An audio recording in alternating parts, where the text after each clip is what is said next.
Doctors have been sewing up cuts and lacerations the same way for many years, but today's doctor has several new options to repair injuries of the skin.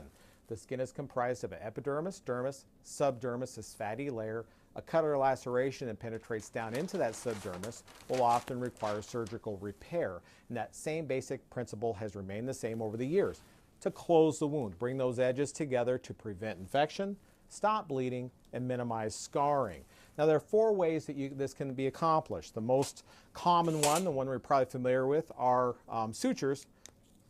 Basically a needle and thread, push through the skin, tied off with a knot.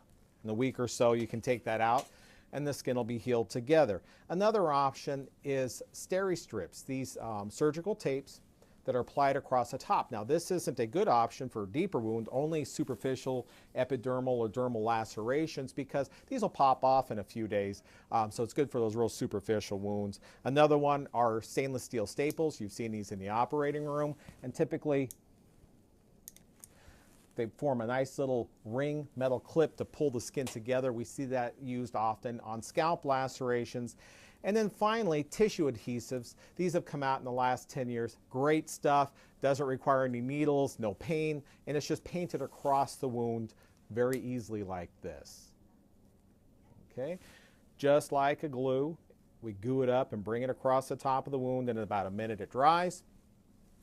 We goop that over the top, holds the wound together. This is great for facial wounds where there's not a lot of tension on the laceration.